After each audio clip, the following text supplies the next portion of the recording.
Olá, eu gostaria de agradecer a todos que estão assistindo esse vídeo. Eu gostaria também de agradecer a equipe do GEPLI por possibilitar que possamos fazer esse tipo de troca entre pesquisadores, né, de uma forma assíncrona, facilitando, né, que a nossa pesquisa chegue a outras pessoas e assim a gente possa enriquecer ainda mais as nossas pesquisas e os nossos estudos sobre diversidade linguística, sobre políticas linguísticas. Eu sou doutoranda da Universidade Estadual de Maringá e a minha pesquisa ela é intitulada Políticas Linguísticas e Diversidades Tensionadas em uma turma de português para falantes de outras línguas. Toda a minha pesquisa é um resultado da minha dissertação de mestrado e que foi defendida em maio do ano passado, e ela parte de um problema de pesquisa que é o aumento do curso de PFOL e de PLAC. Né? Então, o português para falantes de outras línguas ou o português como língua de acolhimento nos leva a refletir sobre essa diversidade em sala de aula e em sociedade, justamente porque nós começamos a nos questionar de que forma ela ocorre em sala de aula, de que forma ela tem sido vista, de que forma ela tem sido trabalhada, né? Justamente porque nós sabemos que o Brasil, de um modo geral, ainda carrega a crença de ser um país monolíngue.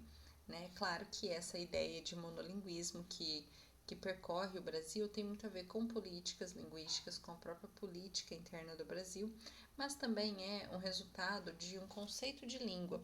Esse conceito de língua, essa ideologia de língua, ela subsidiou a criação e a unificação dos Estados-nações modernos.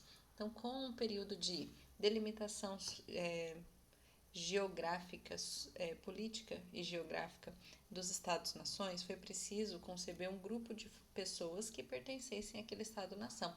E essa noção ela parte da ideia de que um Estado-nação é formado por um grupo de pessoas cuja cultura e cuja língua seja a mesma.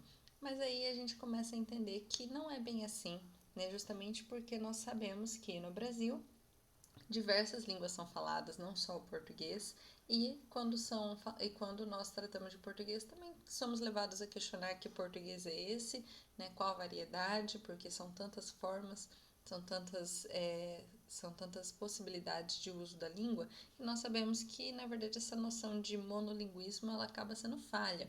Né? Nem todo brasileiro tem o português como sua língua materna também.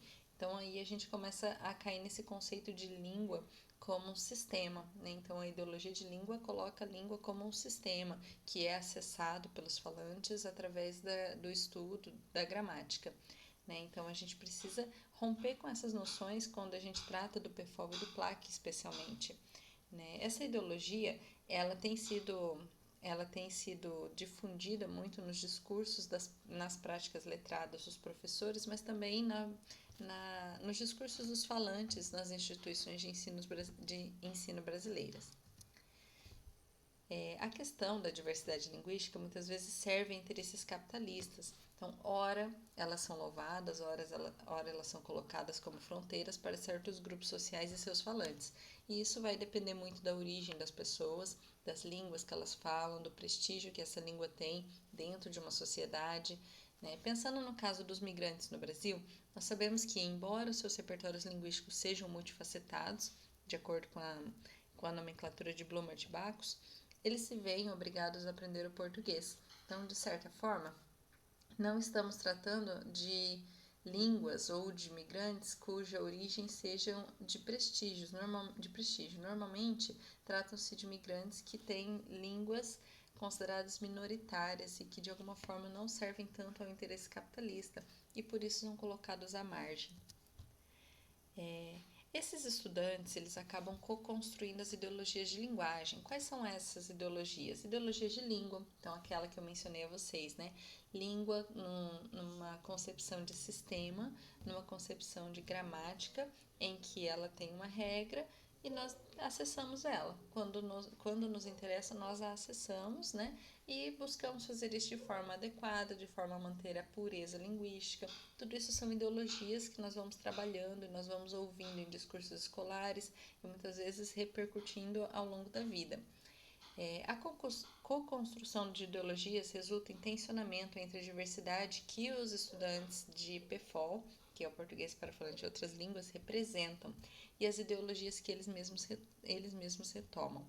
Desse modo, Os migrantes falantes de português, ao serem julgados pelo português que falam, eles também são julgados por critérios não linguísticos, como de classe, raça e gênero, conforme aponta a Lin 2011. Então, quando nós pensamos numa sala de aula de PFOL, ou que seja numa sala de aula de português como língua materna, a gente acaba caindo nessas ideologias porque concebemos a língua como um sistema, uma caixinha em que as pessoas acessam ou não. Então, a gente acaba reproduzindo esses discursos e muitas vezes eles também estão arraigados em nossas crenças. E aí, quando os estudantes chegam nesses ambientes, eles co-constroem. Como assim? Eles acabam tensionando, em alguma medida eles tensionam essas ideologias, mas também reproduzem, também as reproduzem. E aí nós acabamos chegando nesse conflito, os alunos co-constroem as ideologias em sala de aula a partir do que ouvem e do que reproduzem. E aí, quando nós observamos os critérios em que eles são julgados, muitas vezes não é só linguístico, apesar da gente justificar que são questões linguísticas, mas existem outras coisas por trás, conforme eu vou mostrar a vocês. Então, o problema de pesquisa, as ideologias de linguagem, elas vão perpassando a sala de aula de línguas, no geral, especialmente dos falantes de outras línguas, e elas são esses construtos a respeito da linguagem, mas que nem sempre são somente sobre a linguagem, conforme aponta Gauer e Weiner.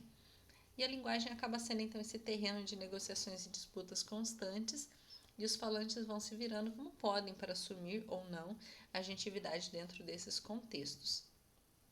Então, o meu trabalho, ele analisa como que estudantes de uma turma de português para falante de outras línguas tensionam a sua diversidade linguística diante de ideologias de linguagem e como as políticas linguísticas brasileiras contribuem para esse tensionamento. A minha pesquisa toda é situada na linguística aplicada. O aporte epistemológico é da sociolinguística crítica e caracteriza-se por ser uma etnografia da linguagem. Então, eu fiz todo o meu trabalho de campo, observei as turmas, estive com eles, entrevistei os alunos, e os dados são partes da minha dissertação de mestrado, defendida no ano passado, e mostram como estudantes tensionam ideologias da linguagem presentes nas práticas letradas das aulas de um curso de PFOL, enquanto mobilizam recursos de seus repertórios linguísticos para subsidiar a aprendizagem do português. Os participantes da pesquisa eram todos migrantes ou refugiados, e a observação e a geração de dados ocorreu na turma de PFOL, ofertada pelo CELEM, que é o Centro de Línguas Estrangeiras Modernas, em uma escola pública do norte do Paraná.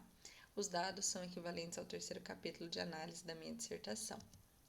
Esse aqui é o meu enquadramento teórico, então todas as pesquisas que embasaram a minha pesquisa, todas as teorias e principalmente os métodos de geração de dados. Então, eu utilizei gravação de áudio, entrevistas semi-estruturadas, vinhetas narrativas e observação participante. Os resultados da pesquisa mostraram que o processo de naturalização dos migrantes no país traz marcas de uma política assimilacionista, quando exige um nível de conhecimento do português que seja registrado por meio de certificados de instituições de ensino superior ou pelo INSEJA. Aqui a lei também diz que os alunos podem usar a prova do CELPE-BRAS, mas que o curso do CELEM, especificamente, não contaria como registro, como certificado suficiente. Esse tipo de exigência reforça ideologias de língua e de padronização da língua. E embora essas barreiras pareçam estar relacionadas apenas a critérios linguísticos, elas mostram que a diversidade ela também está associada a eixos de diferenciação, como de raça e de classe social. Então, para mostrar um pouco desse tensionamento entre a diversidade e a padronização da língua, eu trago para vocês um dado retirado da entrevista com a participante Sofia no dia 21 de novembro de 2022. E ela diz: "Eu tenho um sonho de estudar, porque olha, na minha família ninguém se graduou e eu era a que mais empenho coloquei para me graduar de alguma coisa, mas não sei que. Mais para frente eu estudo, também imagina, não falo português direito, vou estudar agora não. Mais para frente porque eu quero aprender português, melhorar meu português, Eu acho que eu consigo."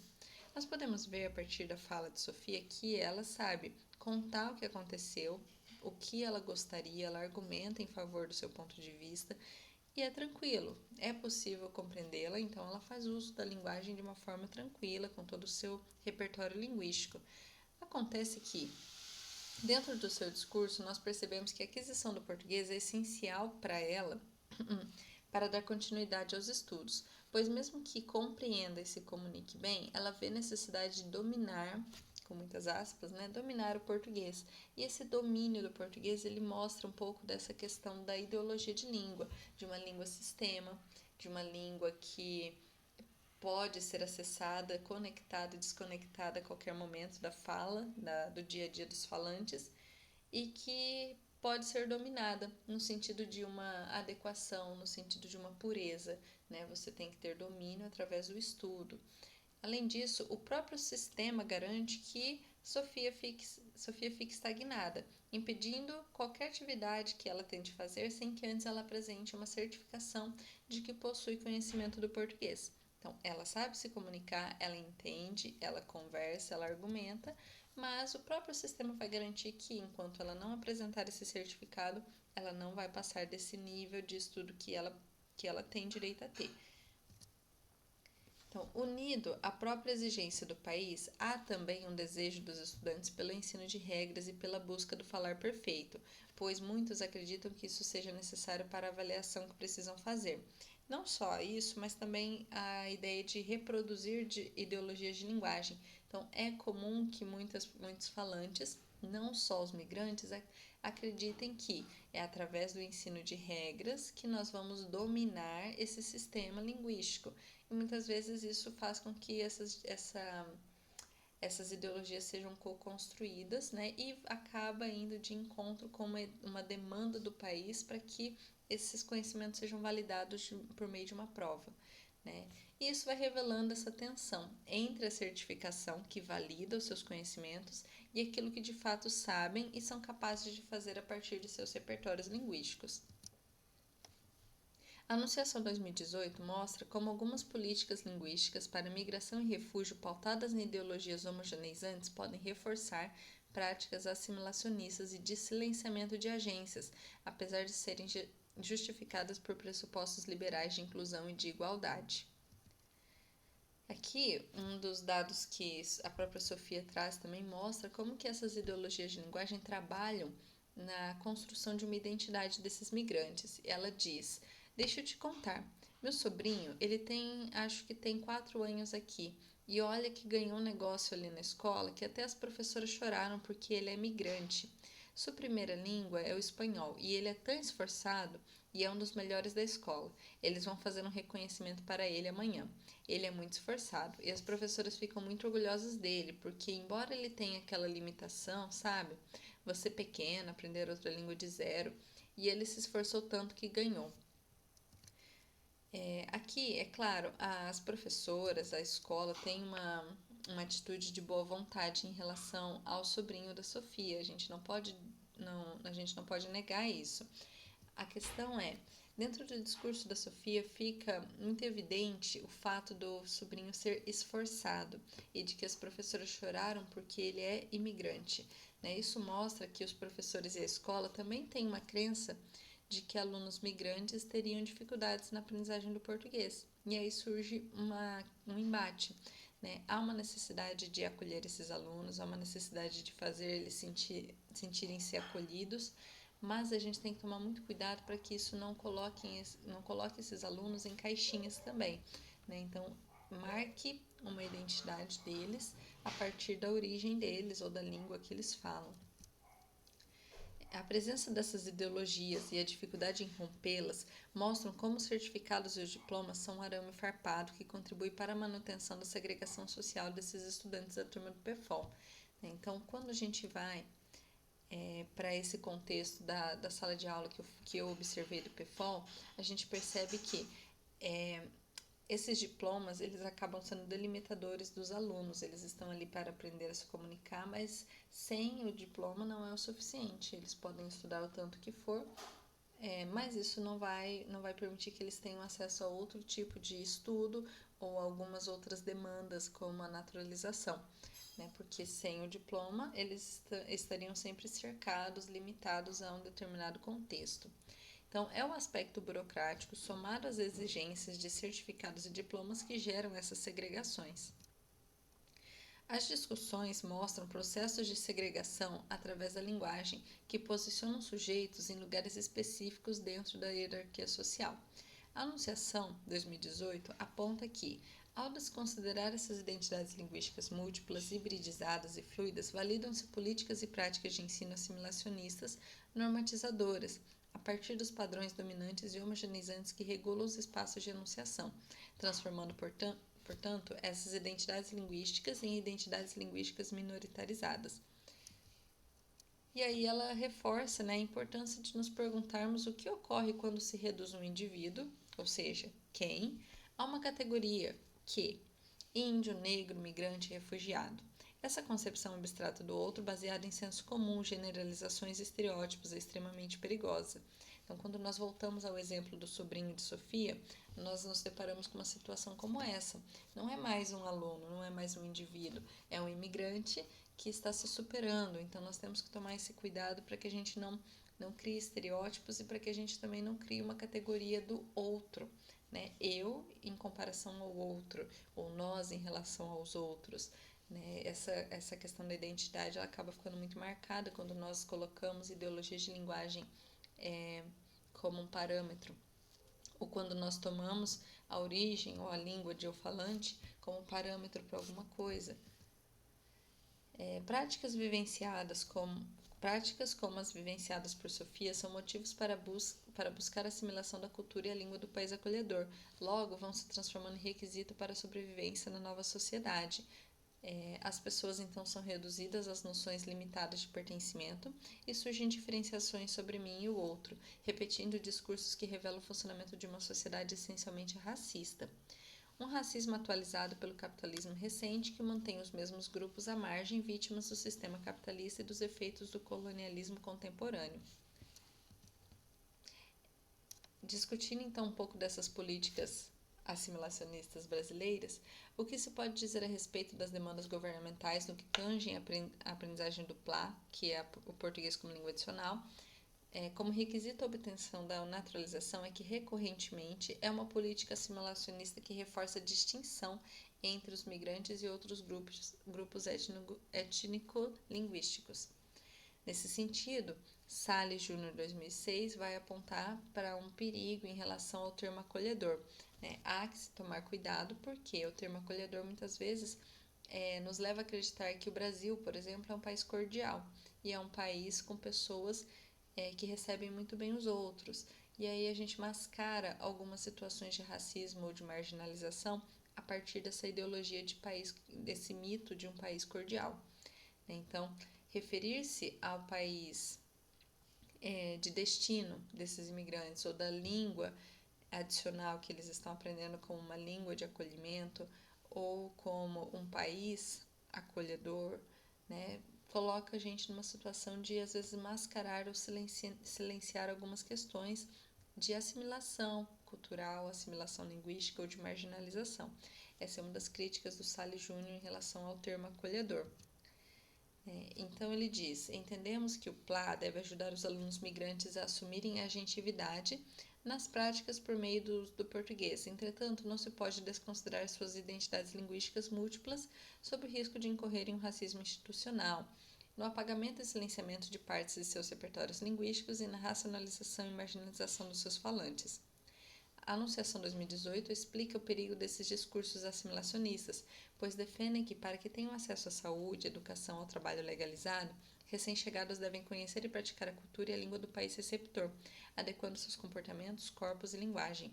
Um dado interessante da minha pesquisa mostrava que muitos alunos tinham vergonha de participar de algumas perguntas, de algumas discussões em sala de aula e até mesmo durante as entrevistas que nós fizemos. E essa dificuldade, essa barreira que eles criavam, tinha muito a ver com o sotaque. Eles tinham uma preocupação em falar perfeitamente. Muitos diziam isso, queria falar como um falante nativo, né? Falar perfeito. A Sofia mesmo apresenta isso em um dos seus dados. Ela diz que a preocupação dela é com as filhas perderem o sotaque do espanhol para que elas falem português perfeitamente, coisa que ela e o marido não fazem. Né? Então, isso mostra que, por mais que não seja fácil de explicar, ou muitas vezes as pessoas não saibam dizer o que acontece, elas sentem que não é só a língua, mas que existem outras coisas. E quando há discursos assimilacionistas como esses, né, de dizer que as pessoas precisam ser, elas precisam de uma inclusão quase homogênea na cultura, nos faz pensar que talvez não seja só uma questão de linguagem, né, que talvez essas pessoas elas são marginalizadas pelo sotaque, elas são marginalizadas pela cultura que carregam, pelas práticas que têm, pelos comportamentos e também pelos corpos. Então, será que a perca de um sotaque vai fazer com que esses migrantes sejam realmente bem recebidos no país? Será que basta fazer a prova e ter um reconhecimento com um certificado? São questões que nos levam a pensar que talvez não sejam só linguagem, mas também uma questão de como essas pessoas são vistas pelos brasileiros ou pelas pessoas do país de destino que eles estão. Algumas considerações finais, então. Os processos de exclusão e estratificação, de burocracias e meritocracias que são instaurados mexem com a hierarquia social e são produzidos pelo próprio capitalismo, que perpetua essas relações desiguais de poder, fazendo-o inclusive por meio da linguagem. Observa-se a partir dos dados que muitos dos conflitos vividos em relação à naturalização no Brasil e com a aprendizagem e certificação do português estão relacionados a uma política assimilacionista. Durante a pesquisa, em muitos momentos os alunos traziam isso, que eles queriam a naturalização, que eles buscavam a certificação do português porque eles queriam dar entrada ao processo de naturalização. E aí levou um tempo para que a gente pudesse realmente entender qual era a necessidade, o objetivo final com a naturalização no Brasil, né? Então, muitos deles, quase todos, né, tinham os documentos, já estavam todos regularizados no país para morarem, eles tinham visto tudo certinho. O que nós observamos? A naturalização fazia com que eles tivessem um outro título dentro da sociedade, né? E muitos diziam isso. Com a naturalização seria como se nós fôssemos brasileiros. Então, essa questão de você precisar se assimilar a um brasileiro, né? Você precisar se colocar na posição de ser um brasileiro para você ter acesso a outras questões. Então, muitos deles diziam, com a naturalização eu não vou precisar provar toda vez que eu sou migrante com os documentos legalizados, porque eu serei como um brasileiro, serei tratado como se eu fosse brasileiro. E aí isso facilitaria para eles a compra de imóveis, aluguel, acesso ao estudo, né? Outras questões como o trabalho, conseguir trabalho, né? Tudo isso facilitado pelo documento que diria que eles são naturalizados brasileiros e também para trazer os familiares de outros países, né? Então isso faria com que eles tivessem os mesmos direitos sem precisar provar toda vez que eles estão legalizados no país. Isso mostra uma questão de política assimilacionista, né? Até que ponto essas pessoas precisam ser brasileiras ou precisam se tornar como um brasileiro. A Anunciação 2018 reforça que tanto as ideologias quanto as políticas elas podem reforçar o silenciamento de alguns grupos de falantes e reforçar práticas assimilacionistas justificadas pelos discursos de inclusão e igualdade. De fato, com o exemplo do sobrinho de Sofia, é possível ver como os estudantes são marginalizados quando colocados em categorias, especialmente as de imigrante. Reconhecer como ocorrem essas tensões nos permite pensar em modos de romper com essa cultura de marginalização por meio da linguagem. Então, quando nós estamos, como nós ocupamos, né, posições em sala de aula, como pesquisadores, diante das pesquisas e do aumento dos cursos de PFOL, de PLA, de PLAC, né, surge essa necessidade de olhar para esses estudantes. E é claro, cada caso é um caso, nós não temos uma teoria específica que eu possa aplicar em todas as salas de aula. É preciso olhar para o que esses estudantes estão trazendo, entender quais são os discursos por trás do que eles acreditam e também em sala de aula que são postos diante desses estudantes, para que a gente tenha sensibilidade ao tratar dessas questões, né? Para que a gente também tenha sensibilidade de não colocá-los em categorias, não colocar as suas línguas e a própria língua portuguesa em caixinhas, né? Dizendo que as pessoas vão acessando e que um acesso não pode ter nenhum vínculo com outro, né? Então, dizer que uma língua não funciona se outra língua estiver presente, se um sotaque estiver presente. Tomar cuidado com certas afirmações, porque a gente pode acabar marginalizando por meio da linguagem. E às vezes não é só linguagem, né? Então, é uma necessidade da gente olhar para o outro e entender que não é uma inclusão, uma igualdade de uma forma homogeneizante, mas no sentido de respeitar as diferenças que estão ali presentes. Então, essas são uma das análises da minha pesquisa.